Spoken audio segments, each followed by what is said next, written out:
Hey, everybody. Thanks for tuning in. My name's Ethan Rowling, and I'm the host of the Conversations with Chris and Ethan podcast. On this platform, we talk about various topics surrounding the Scott County Sheriff's Office and Chris's viewpoints on those topics.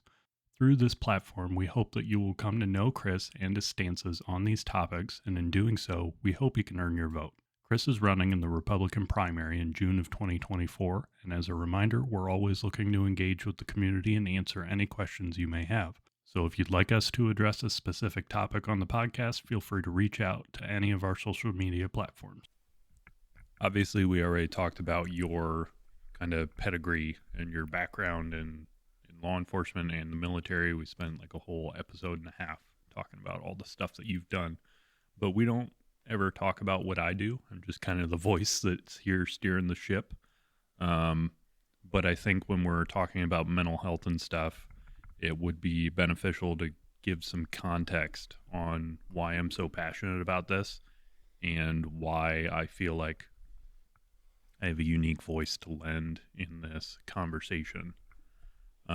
So within the sheriff's office, I'm a detective and I deal with the internet crimes against children and digital forensics. So my entire job is just dealing with going after people that victimize children, and part of that job is being exposed to massive amounts of content that nobody should have to see. So when I started this position, the sheriff's office didn't have this capability. We didn't have any in-house forensics. Whenever we would have an investigation like this, we would have to send all the devices out to a third party, whether it be another law enforcement agency or what have you, somewhere else, to have them process it, send it back to us, and then from there we would charge the suspect with whatever was applicable. And in that, there's a huge lag time. A lot of times it would take 2 years or more just to get the process stuff back. And by then, that's 2 years that suspect could be further victimizing people. So I started this program where I built a forensic capability where we can process our own devices here in-house, and then I also perform the investigations revolving around that content.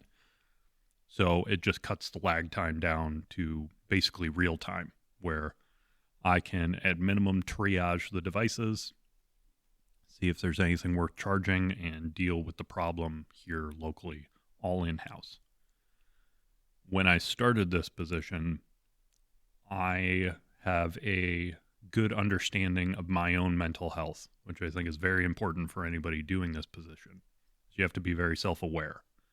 And I knew going into it that I needed to be on top of my mental health, because the people that have held positions similar to this, that deal with crimes against children or sex assaults or anything to that nature, the majority of them have left their position prior to their term being up. So knowing that, I thought that I should take it upon myself to seek out mental health before I started working, so that my mental health professional could get a good baseline for me before I started dealing with this content and know when I'm changing. I'm also very open with the people that work around me and my wife and my friends to kind of keep me in check and let me know where I am.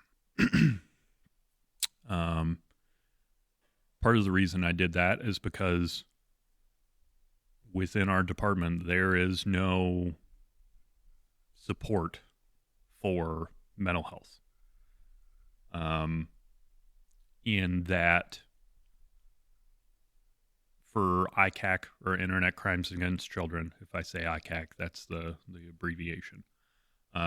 Within the ICAC community, it's pretty standard and well accepted across the board that there is some sort of mandatory mental health screening at whatever set interval, whether it's once a year, once a quarter, once a month, something to that effect, to keep an eye on and check in on people.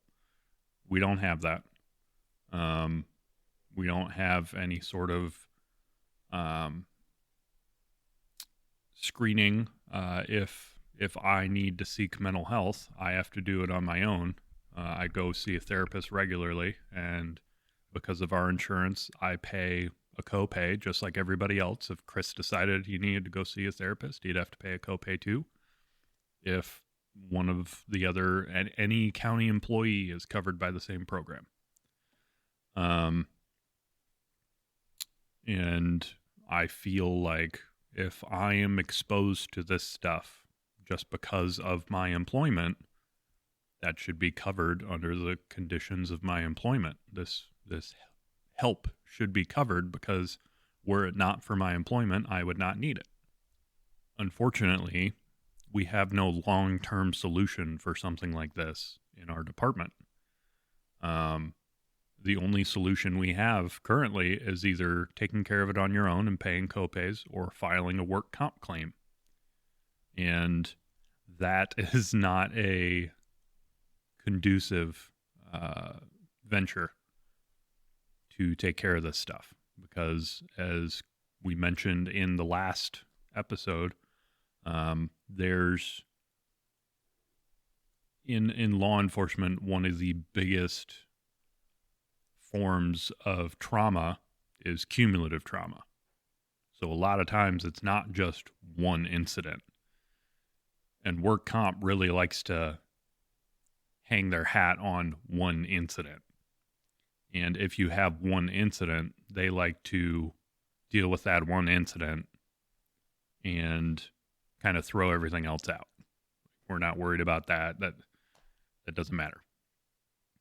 So there's no long-term solution for mental health in our department. And that's really one of the things that I've been pushing for. And I feel like we, with this campaign, can address, because both of us have had our own experiences with mental health and really understand why it's so important. So you've taken a little dive there into your own personal concerns that you've had, with your mental well-being related to your current employment. And so there's a lot of things that you brought up that I want to touch on and talk about. But having this conversation, the stigma in society, the stigma in this profession and many professions is we need to be better for mental health for people who are having issues. Let's talk about it. Let's say a lot of great things. Let's say what needs to be done, but let's do nothing about it. And leadership in this profession always has those nice words to say that we're concerned, we want to break the stigma, we want to make things better. But what actions do they take to back up the words that they speak? And they take none. How many leaders do we have that will truthfully stand up, open themselves up like a book to be read, and say, these are issues and concerns I personally deal with every day of my life? You don't have that. You don't see that because, I'm a leader. I don't have issues and concerns. I'm above being, individuals are in a space where I don't have to expose that I've got concerns or issues with my own mental wellness. Right. Well, as soon as you bring that up, you open yourself up and you make yourself vulnerable. That's not seen as something that's a strength within our profession, because you're supposed to be the person, you're the big bad dude that walks through the door and takes care of the other big bad dudes that are causing problems. You can't show that you actually have emotions and feelings. And I see that as a big issue. What I define as like the strongest people that I know are the people that have actually shown me true feelings. You know, I've been through this stuff. My supervisor that I deal with, we have such a good relationship because I was going through stuff and he let me know that that was okay and normal and helped me work through it, rather than saying, yeah, no, you got to deal with that stuff. You got a job to do. So just push it down. And you can deal with it when you retire, which is the overwhelming thought process within the profession. You know, you said something that just sparked a thought with me about showing strength. And I can't show weakness. We can't express our emotions because that's a sign of weakness. We got to be the big bad guy walking through the door, which is what you said. Got to deal with the other bad guys. So everybody in this law enforcement profession who thinks you can't show emotion because it's a sign of weakness, I will tell you that not showing emotion is a sign of cowardice. And I will tell you, the U.S. military is the best trained military in the world, hands down. You have a lot of individuals serving in the military that are some of the baddest dudes walking on the face of the earth, male and female. And they will go into any situation, regardless of what the outcome may be, to ensure that they have mission accomplishment. And you have these military men and women who are strong, they're tough, they've been mentally and emotionally challenged. But I will tell you, and I saw way too many of them,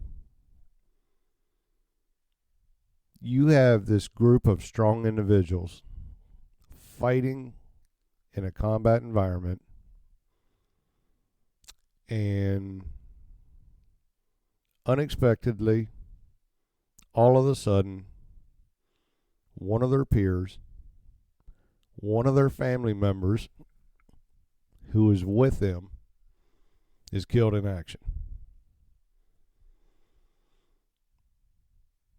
Within hours, you have one of the largest congregations that you would ever see of some of the strongest people in the world attending a memorial service where that rifle is inverted that individual was carrying at the time they were killed, that the identification or dog tags that individual was wearing around their neck are now hanging off the pistol grip of that rifle, and their boots are at the end of that rifle barrel. You want to talk about a group of strong people who show emotion? You will not find a dry eye in any one of those memorial services or even the ramp ceremony when they are loading that warrior in an ice-filled casket on the back of an aircraft to be flown home. That is strength. That is somebody who doesn't suffer from cowardice. Being able to show your emotion makes you one of the strongest people that walks in society. And I would challenge anybody who says that Showing that you have emotion is a sign of weakness. I will personally interact with you in a way to make you understand that showing emotion is one of the strongest forms of showing strength. I think it's interesting that you brought up that topic. Because within law enforcement, we also have very recognizable ceremonies, I guess would be the right way to frame it, for if one of ours is killed in the line of duty. You know, people will line up on overpasses on the highway and salute and pull over and hang flags, and the procession is insanely long with all these cops. And one of the issues that I see in law enforcement is they'll show up for that. People will be all about, yeah, that person made the ultimate sacrifice. We need to honor them. Absolutely. I agree 100%. We should. The problem is that a lot of times it ends there. They'll show up for the funeral, put on your dress uniform, look all snazzy. But then 2 weeks later, we're not talking about it. And we're not talking about the fact that we had that funeral because that officer took their own life, because they were dealing with things that they didn't talk about, which, excuse me. I mean, we can pull up the statistics for the Officer Down memorial page,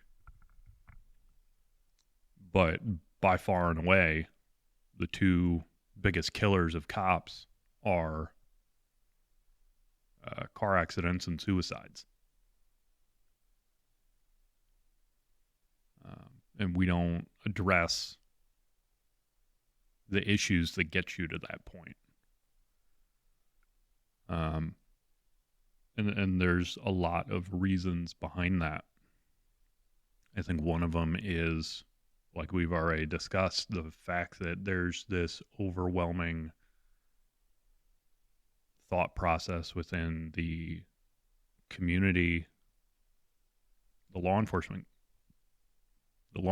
community, that if you show emotion, you're weak.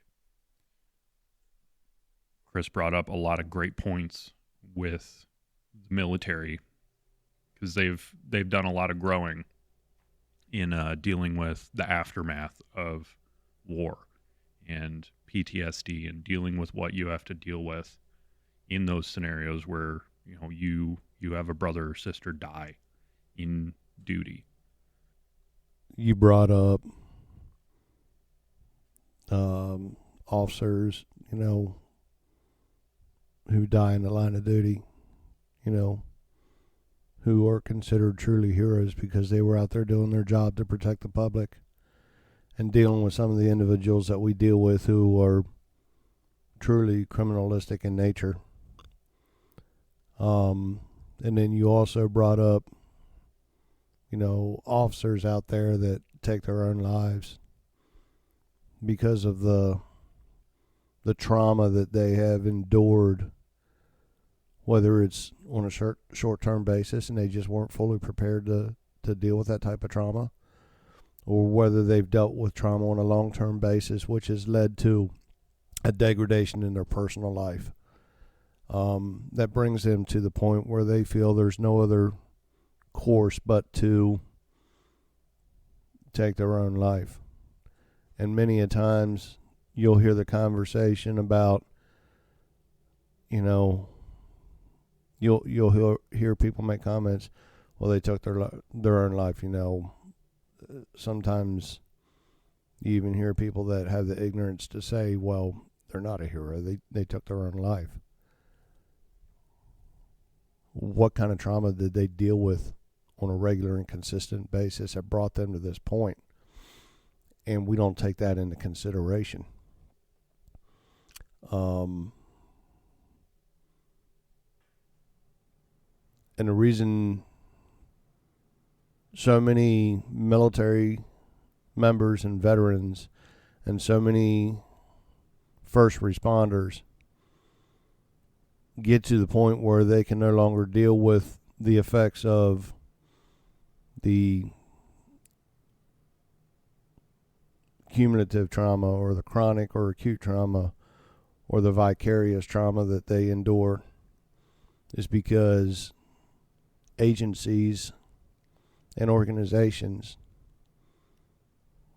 like you have already averted to, don't take the time and don't invest in the resources to ensure that every member of this family that's in this organization or agency has the support that they can turn to at a time in need, or even on an ongoing basis, to make sure that they can live a healthy and happy life. And I see anytime that we're dealing with a brother or sister that is in a time of crisis due to trauma or due to, things that are going on in their professional and their personal lives, those agencies that don't have a program in place to be supportive in nature are failing. You had talked about, in your line of work and what you do for the sheriff's office, and, about not having a program, in the agency to be there. Now, recently, within a year or so, I did a research paper on law enforcement mental wellness, and through my research, the Scott County has a program for mental health for its employees. It's called an employee assistance program. You show up, you talk to somebody who you cannot identify with, for lack of better terms. You talk to an individual, you get maybe 3 or 6 visits with this individual that the county will cover. It's 3. 3 visits with an individual that the county will cover. And after that, you're on your own.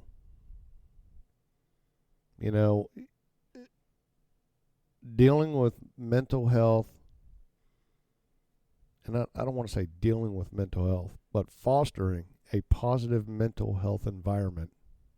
Building a mental health environment includes having a good mental wellness program. Right. And so doing this research for this paper, I learned there are 3 categories of programs in this profession for mental wellness and law enforcement. Those are broken down as a minimal category, a basic category, and then the last category is one that has proactive and integrated services, which is the best of the best program that you can get to. And doing this research, I found it real funny because I knew what our county offers, and they offer the employee assistance program. Well, minimal programs offer employee assistance programs. That's it. So we're at the bottom of the barrel within Scott County offering employee assistance program. Well, it's basically the equivalent of lip service. Like, they can say, well, we're doing something. we're doing the bare minimum to meet the requirement. Right. We're just barely scratching, doing anything at all. It's just enough so that they can say we're doing it. The other, what I perceive as a cop out is having a peer support program. It's an easy Band-Aid that admin can throw at stuff, and we can get into that a little bit deeper later. And I do think that a peer support program can work, but the way that it's implemented most of the time is not beneficial. Well, it's, now we're moving into what is, the second category is basic. What is a basic mental wellness program? And through my research I did on this paper, I learned that a basic program, it includes an employee assistance program, but it includes mental health assistance as well, which comes after the initial employee assistance.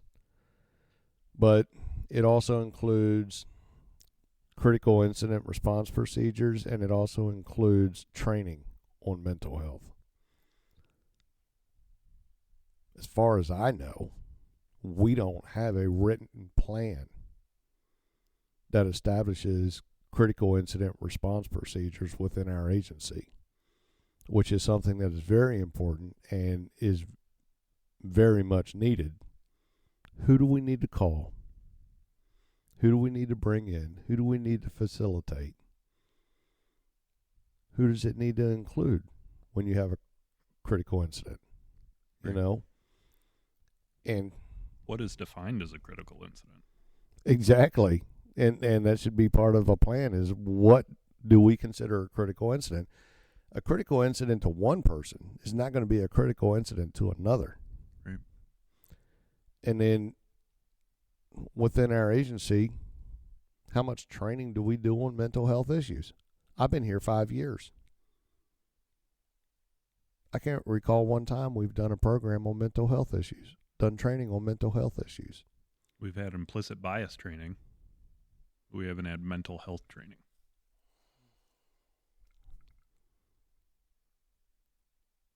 Isn't the stigma of how we look at people with mental health concerns, isn't that a bias? That's how I see it. And then you get into the cream of the crop program, the proactive and integrated services. Not only does it include everything that the other two categories include, but it offers chaplains assistance to be there at the time a critical incident occurs. The mental health assistance is in-house, which means you have somebody that at the time of a critical incident, you can reach out to a psychologist, a therapist, a psychiatrist that is already integrated with the agency that, hey, we just had a critical incident. We need the chaplain to come out for the spiritual needs. And, the emotional support.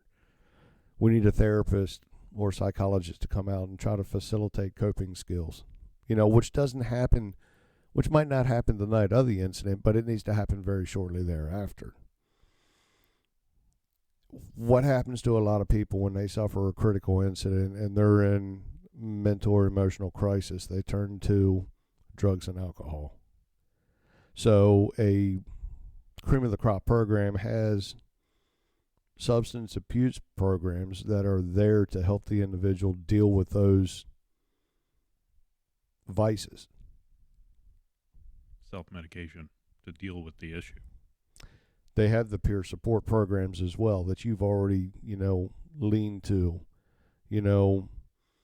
Myself and a couple other individuals from the agency a few years ago went to a training down in Peoria, Illinois, called Vets and Cops in Crisis. And, it was a very well-instructed program of how to recognize individuals, particularly veterans and those in the law enforcement profession, to identify the indicators that they are in crisis, which a lot of times are being portrayed well in advance of the individual even knowing that they're in crisis, that we can pick up on, and how to address the indicators that we see and have an open conversation with that individual to give them that peer support they need. And then these types of programs also have what you've already touched on, screenings for mental health and wellness. And, you said whether it's annual or quarterly or, monthly, however long, everybody that's in this profession should be proactively screened. And I say should be, not shall be, but should be. Because everybody in this profession should feel like I can go through a screening process or go talk to somebody without the fear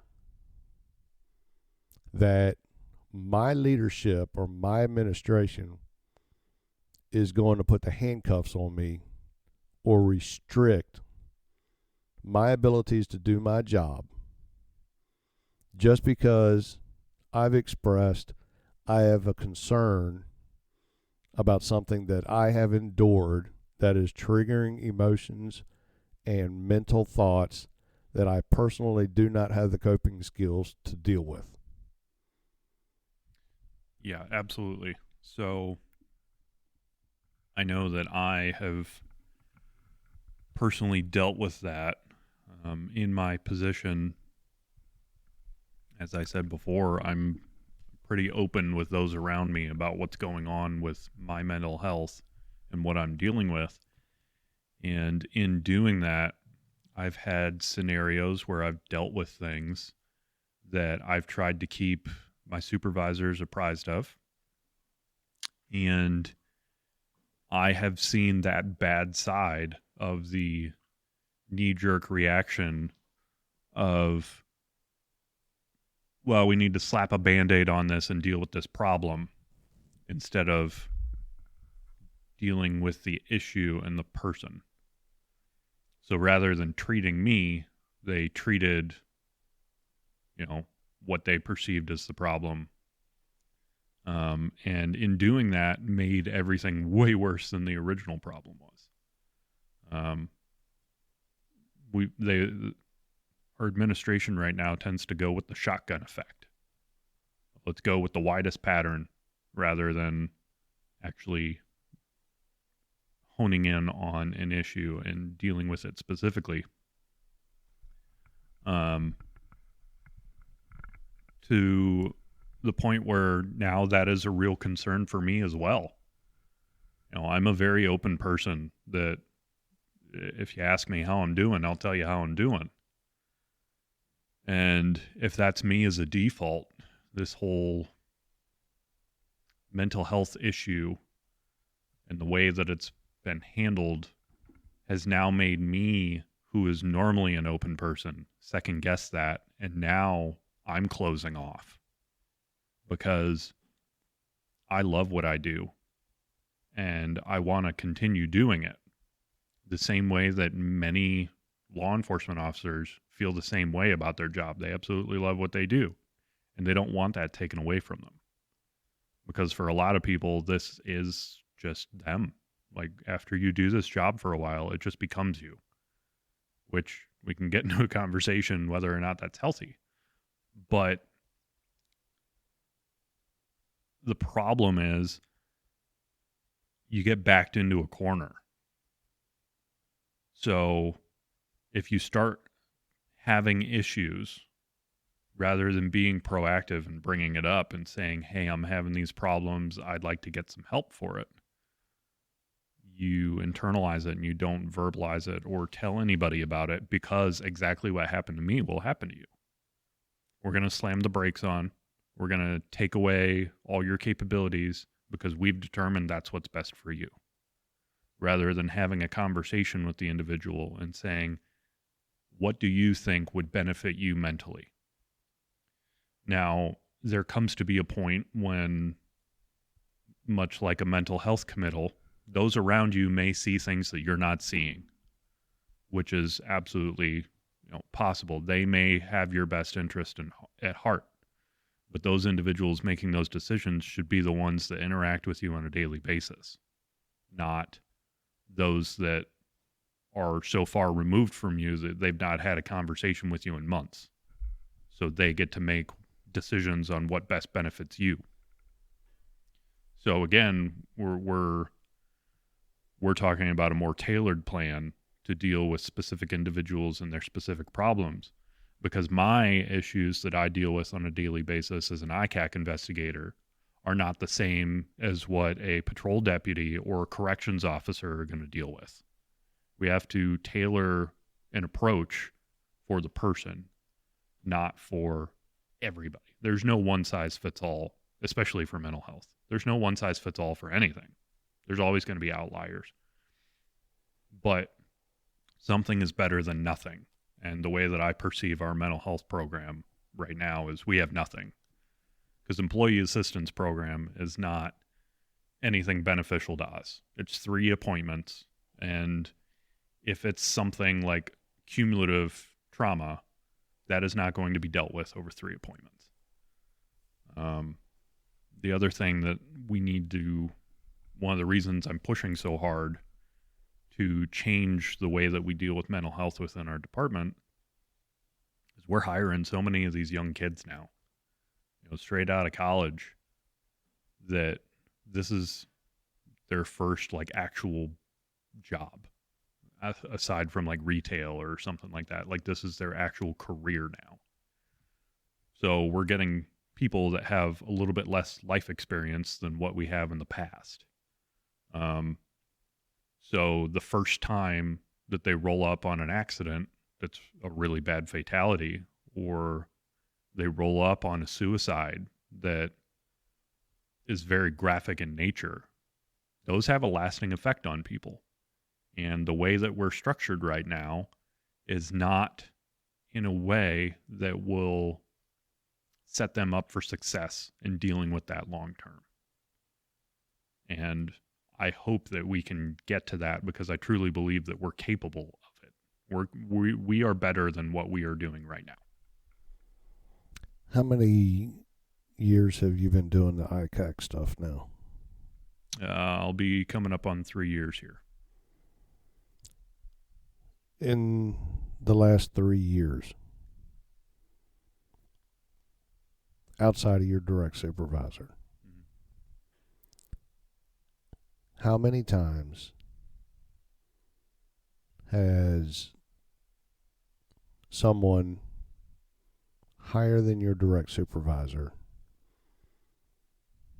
just come to you on a personal basis and ask you, Ethan, how are you doing?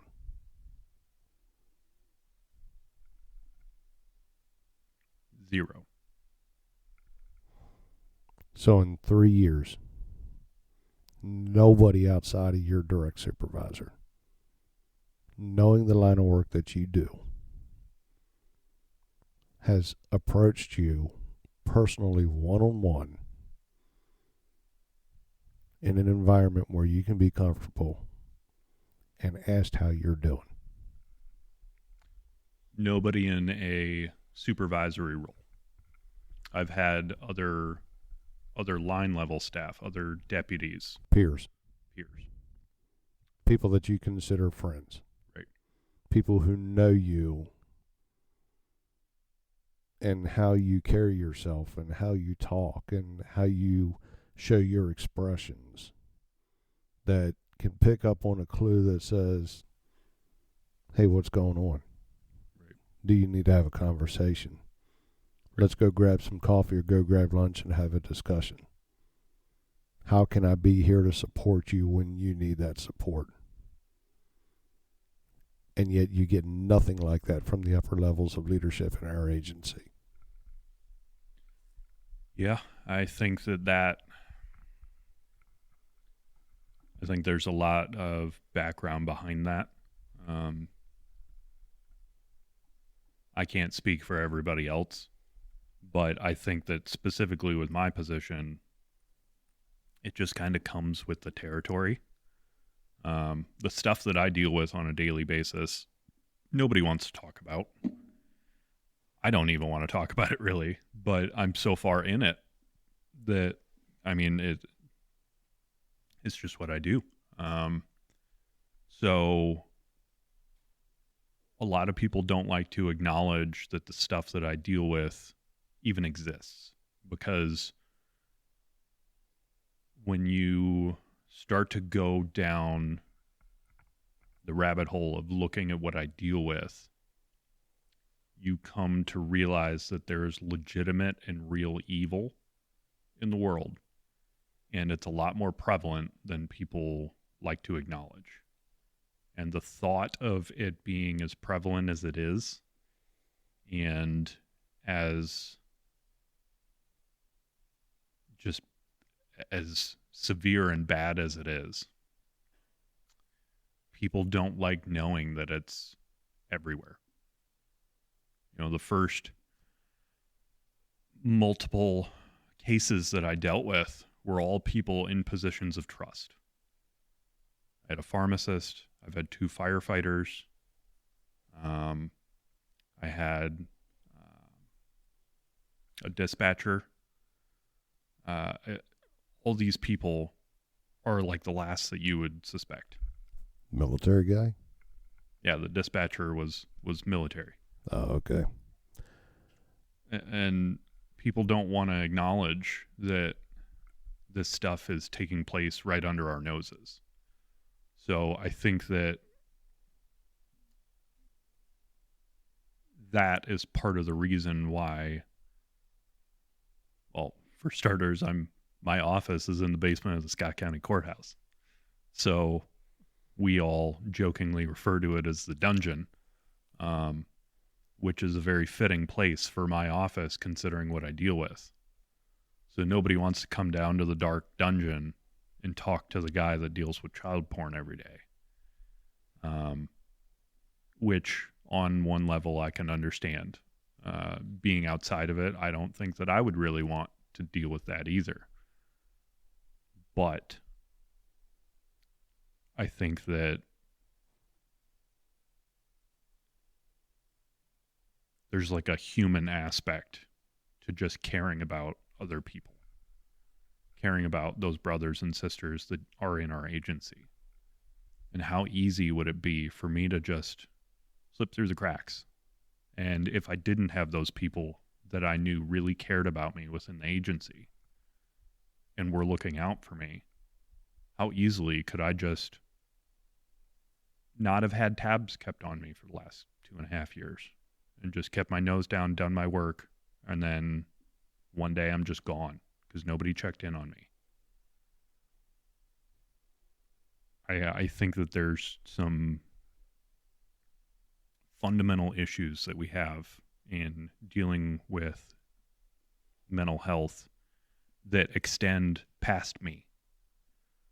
So I dealt with an issue recently where, like I said, I expressed a concern about something that had happened to me. The severity was very low. I was essentially just telling the department that this happened and that I'm dealing with it and I'm maintaining it. And as a result, the administration, the county, all kicked the can around to each other and said, well, so-and-so said this, so-and-so said that, so-and-so said this. And as a result, I had all these restrictions placed on me that were told to me that they were for my benefit and my mental health.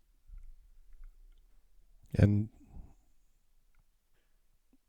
these restrictions, from what I understand, you don't even know who put the restrictions on you because nobody took ownership of those restrictions. Right. But they put these restrictions on you and said, well, this is our plan of what we're going to do, without even having a discussion with you to see where you were coming from and to get your point of view. Correct. So, these restrictions were placed on me by, I still don't know where the official call came from, but no matter where it came from, at best it was somebody that hasn't talked to me in 6 months or more. At worst, it's somebody that I've still not met face to face. Nobody talked to me about the actual issue. They went based off of a report that I filed, where I even said in the report that I'm dealing with it. This is more for informational purposes so that you guys know what I deal with. In case those listening don't know what we're exactly talking about, you filed a first report of injury. Right. Which, you know, you're fighting with somebody on the street, hands on, and you break a finger or you get kicked in the ribs or, you know, you have to get checked out by a medical doctor. You file a first report of injury because there's a medical necessity that this individual could have been injured in the line of work. So we need to make sure that we know about it so that any medical treatment that they need to receive is paid for by the county, or, you know, any follow-up visits, you know, we're aware of, and that we can ensure that they can return to work based on the professional opinion of a medical doctor that says, no, you're good to go. You can go back to work, so that they can decrease their liability, because that's really all they care about is their liability. They don't care about the individual. Right. So a first report of injury actually just starts a work comp claim.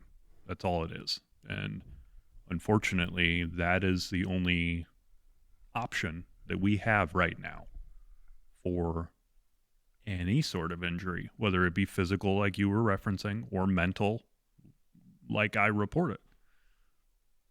And the problem is right now that when I made this claim, I specifically said in it that I'm dealing with this issue. I observed some content, and it was very disturbing to me and affected me outside of the workplace. And while it wasn't to the point where it was a massive issue, I wanted them to be aware of it. The problem comes in that also in this claim, I stated I would like to do better for everybody. Like I said, the new kids that are coming in that have to deal with that fatality accident, what's their recourse if they have to deal with that? What's their option? Well, their only option right now is to file a first report of injury. So I did that and was then told to go speak with somebody that's not a mental health professional. And that person cleared me for full duty. And they said, yeah, no, you seem to be fine, which is what I said in my report. But then that wasn't good enough.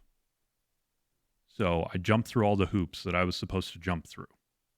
And then in this meantime, you know, I said that I was placed on these restrictions.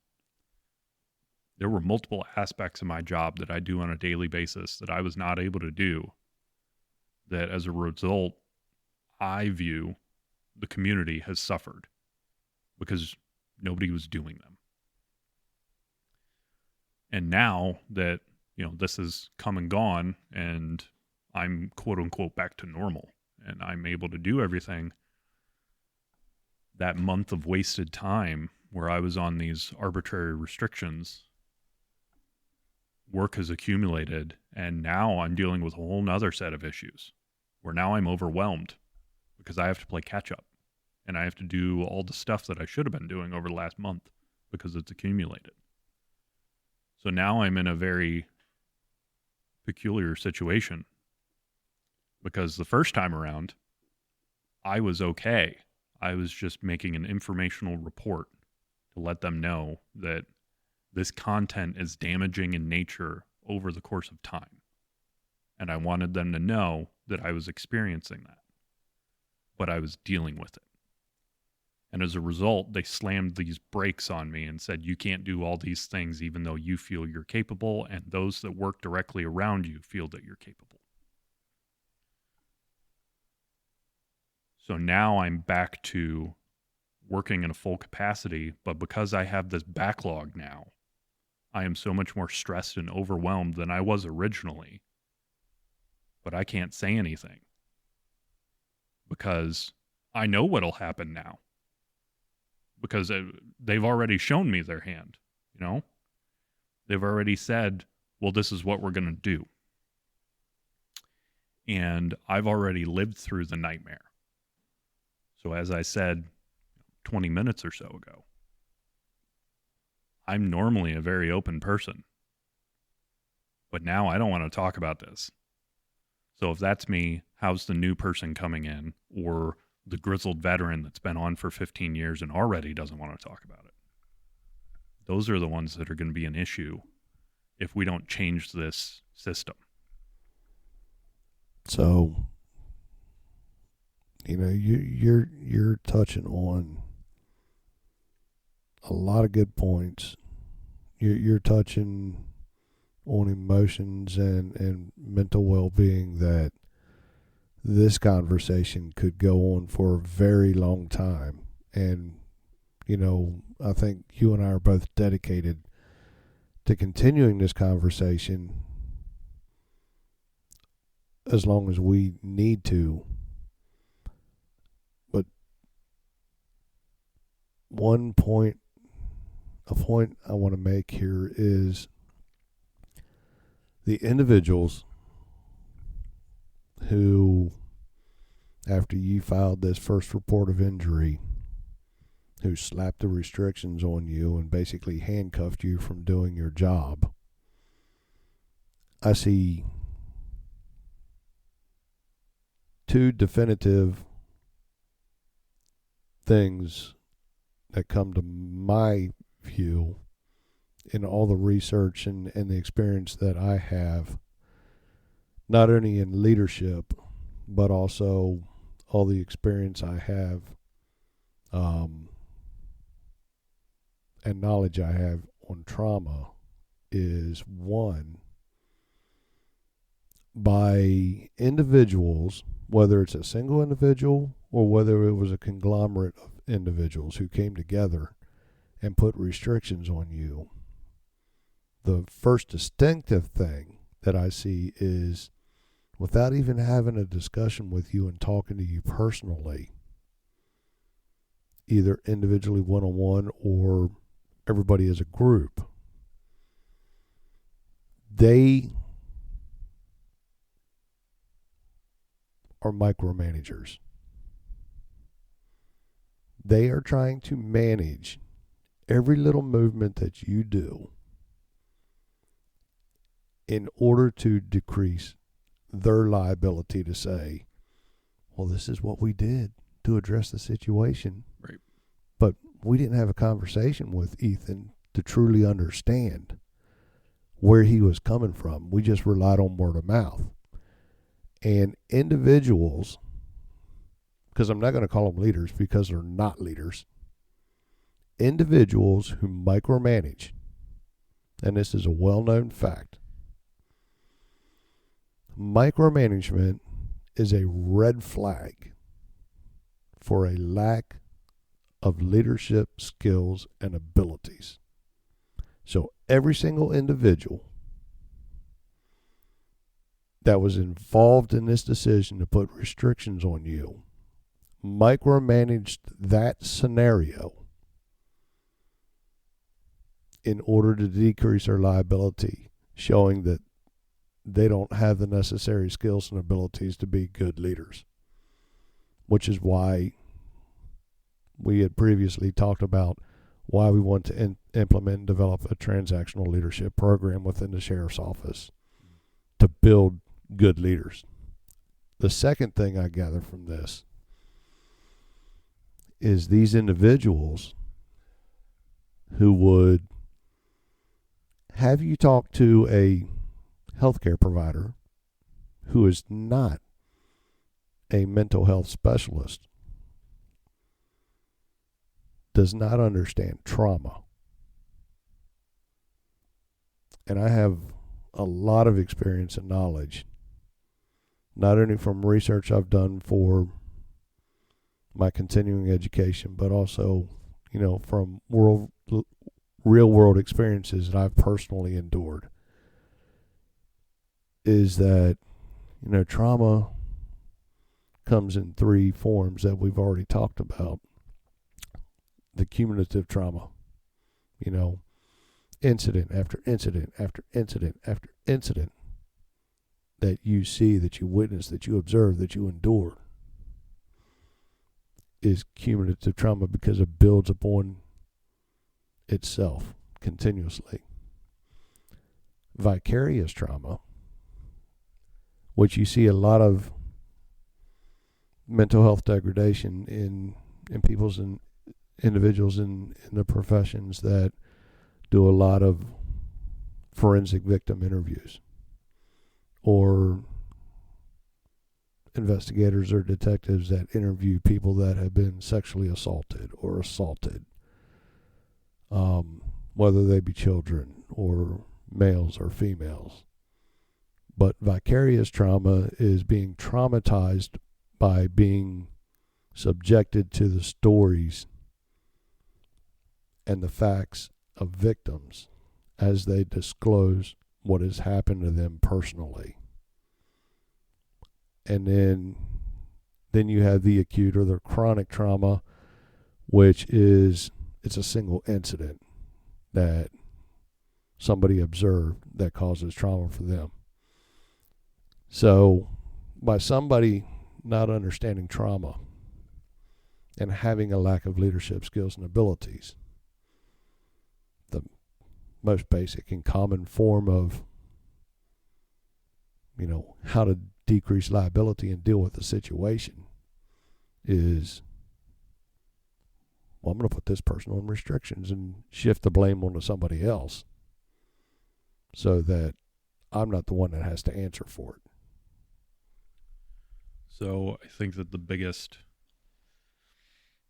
problem that arose from this, my anecdotal experience, this specific incident that happened with me, is when we were talking about crisis intervention and dealing with the public where they're going through a crisis. And what do you have to do in order to get that person to go with you? You listen to them. You build that trust so that they feel heard and they feel like you understand, and they can take that step with you because they trust you. I think what happened here specifically is I extended that trust on the front end. And it was shown to me that I can't trust this system the way that it stands currently, because I gave everything. Like, I didn't hold anything back. I was very transparent. And in doing that, I was almost punished. Without getting into the specifics of these restrictions that were placed on me, I was told that they were for my benefit. However, every time those restrictions were inconvenient for the department, those restrictions were tossed out the window. And I was expected to do the things that I was restricted from because it was inconveniencing the department at that point. But when it was inconveniencing me or my workflow or the rest of how I normally do my job, then it was for my benefit. But when it was for the department's benefit, I had to suck it up and just do it. So there was no consistency across the board. So one of the things that, specifically, I wasn't allowed to take on new cases, but I could continue working cases that I'm already working. As much as I would have hated it, it would have made more sense to say, you don't get to work those cases that are Like, I was still working the case that had the content that was traumatizing. I still was looking at that content as this was happening. And if I would have been asked, I would have said, that's not the right move. I've already viewed this content. I'm dealing with that in therapy. I'm dealing with this issue. That is not what is traumatizing at the time. What is more traumatizing is restricting me from taking any new incoming cases, because I have a very specialized set of skills. And as new cases come in, I triage them and I say, okay, this case is a higher priority than the one I was currently working. I need to shift some stuff around or work them at the same time and submit certain things. And while that's waiting, I come back to this other one. I wasn't able to do that because I wasn't consulted about what's best for me. So the control was taken away from me. So going back to the analogy of a crisis intervention, where do you come up with issues when you're dealing with somebody who's going through a crisis? The main issue most of the time, if you get down to the root of it, is they feel like they are not in control.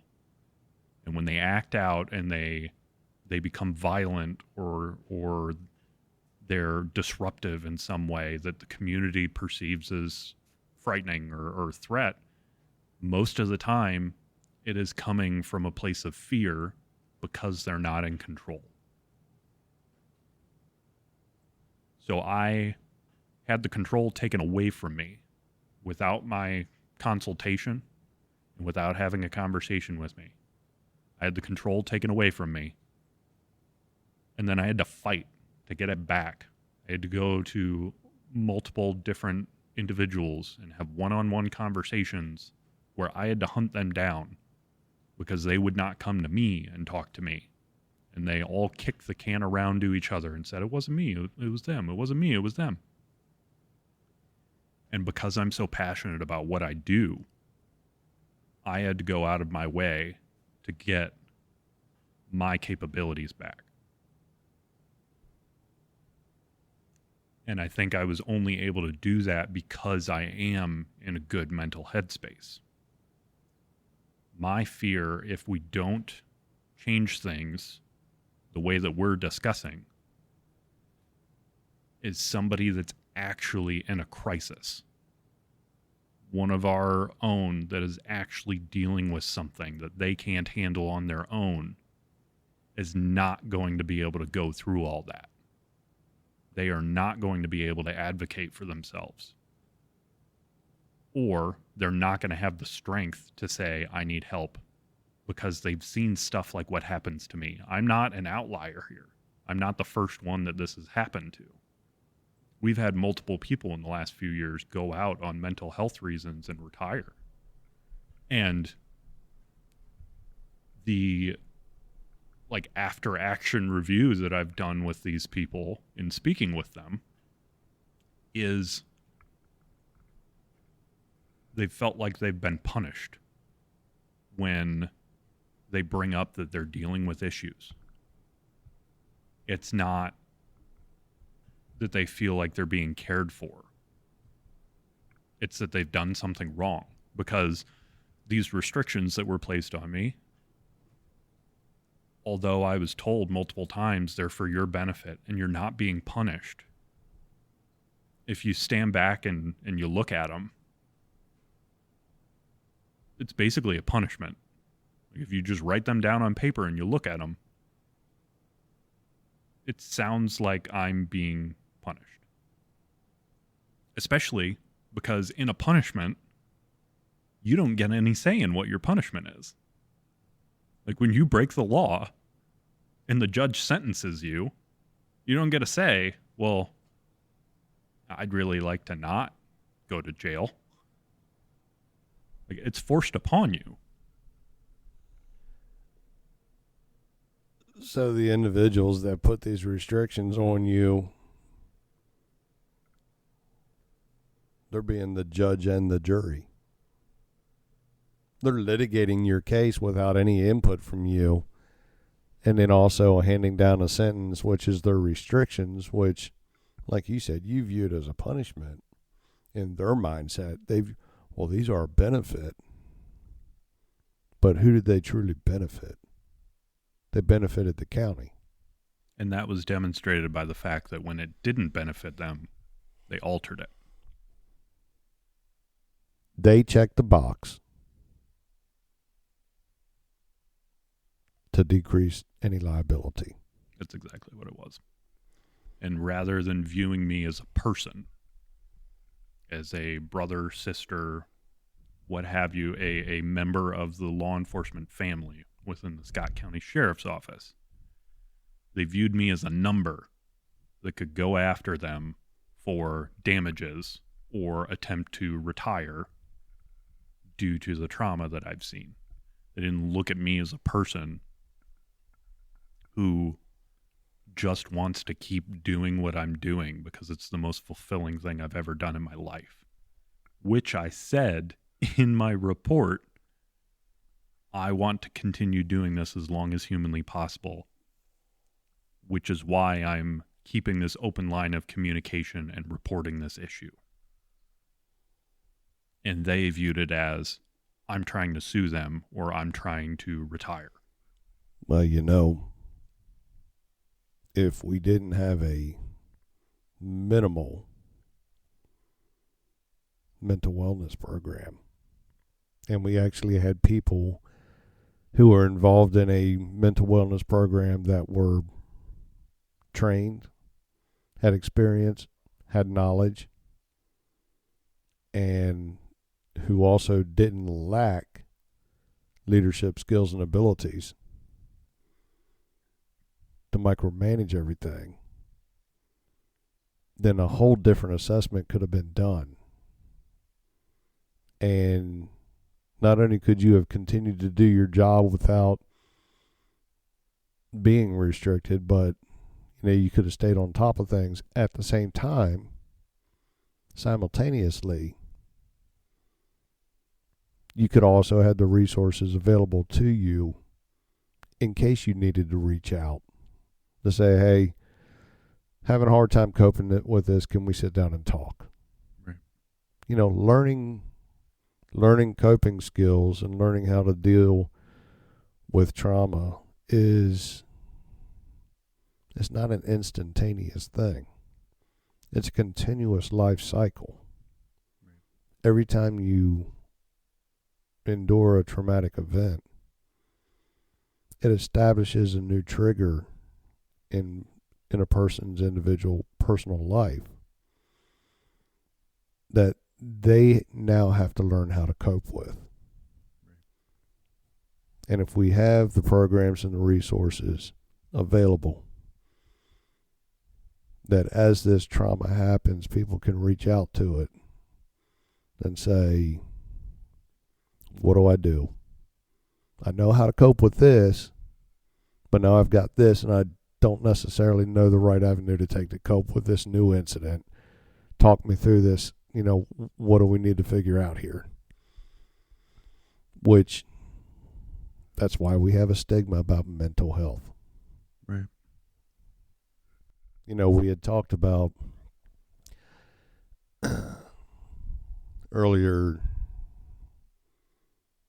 a lot of people that put on this facade that I can't show emotions and I can't because that's a sign of weakness, or I can't openly say that I have suffered from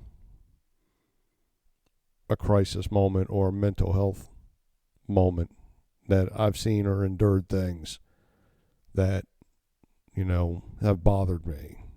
I can't do that because that's a sign of weakness. And like I had previously mentioned, it's not a sign of weakness, it's a sign of cowardice. Spending nearly 25 years in the military, anybody who spends any time in the military at all, at some point in time, is going to witness some sort of trauma. however small it might be or however significant it might be, like we've already talked about, each individual views trauma differently and has a different perception of what trauma is by their own personality, their own character, their own makeup. It took years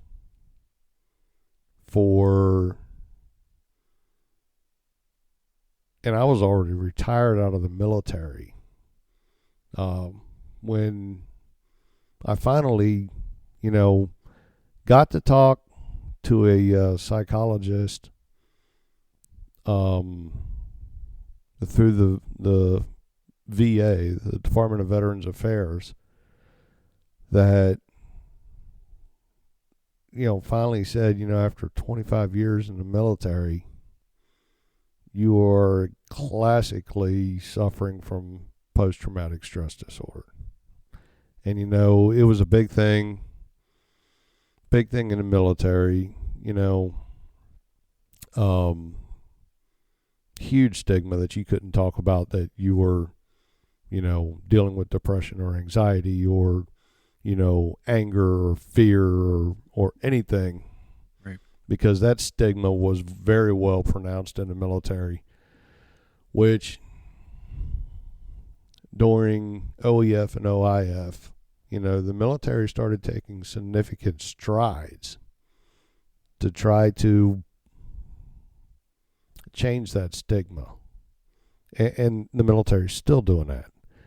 This is not something you can change overnight. This is a huge ship, and you can't turn it in one move of a rudder. Right.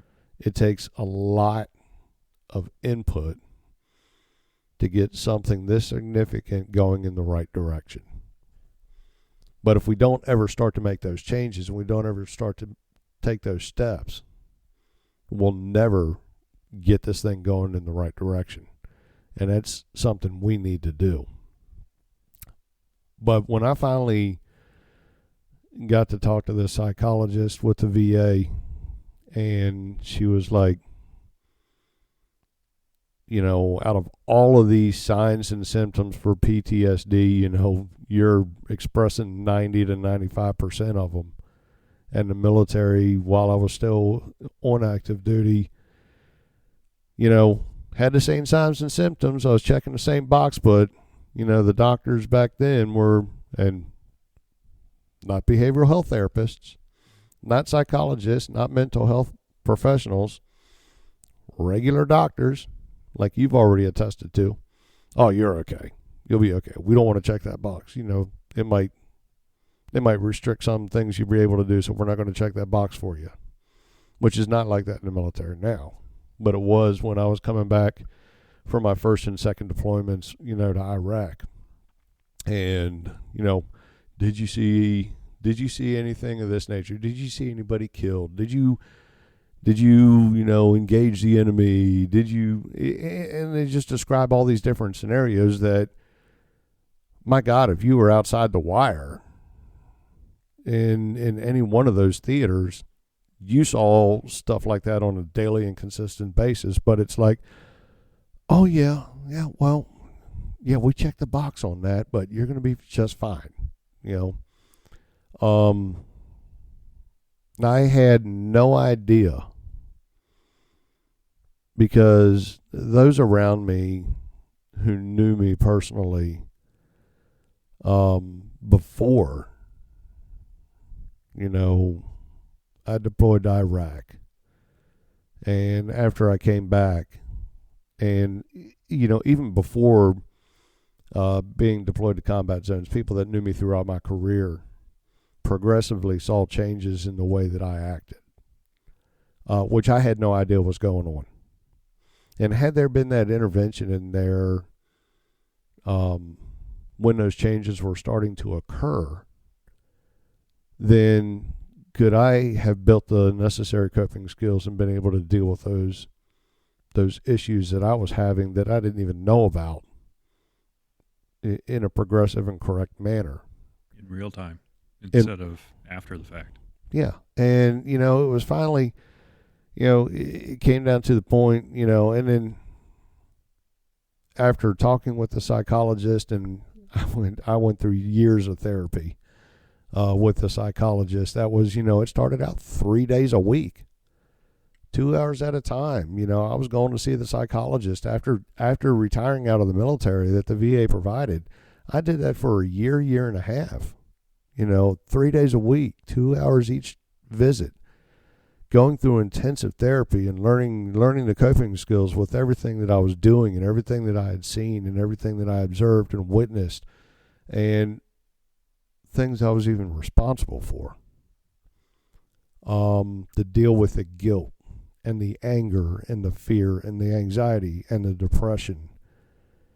And then, finally, after a very intensive time talking through the feelings and the emotions I was having and my mental state that I was in, then it was, we're going to see you 1 day a week. I didn't even know I was changing for the better. But that psychologist, who had been trained and was experienced in being able to see those indicators, I had to trust that individual that they were making the correct decision. And then eventually we got to once every other week, and then it was once a month, and then it was once every other month. And, eventually I got to the point where it was like, Chris, if you're having an issue, pick up the phone and just call us, and we'll get you in to see us. And because now I had learned how to cope with those triggers that made me go into fits of rage or anger or fear or anxiety or depressive state or guilt. And I think guilt was the biggest emotion that I had to learn to deal with after coming back from my second deployment to Iraq. And it took the longest for me to be able to finally realize what had happened on one specific mission was it wasn't my fault. But it took me years to be able to get to a point where I could even discuss that single incident with anybody. And trust me, there was a lot of things I saw and observed in the military that, that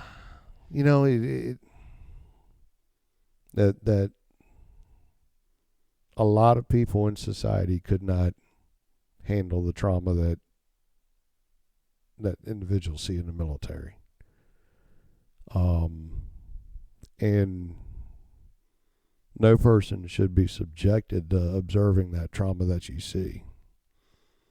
But it happens. But we're not prepared and ready to support and assist those individuals that have to experience that kind of trauma in their lives. And we've got to get rid of the stigma. We have to quit being a lip service, as you said. We need to talk about it more, but the biggest thing we need to do is take action. And nothing is going to change until we take action. And I can guarantee you, under my leadership, we will take action. And people will know I can go to work, I can have a discussion with my supervisor, and my administration is going to care to talk to me individually and have a personal conversation about the state I'm in and how we can together improve my environment.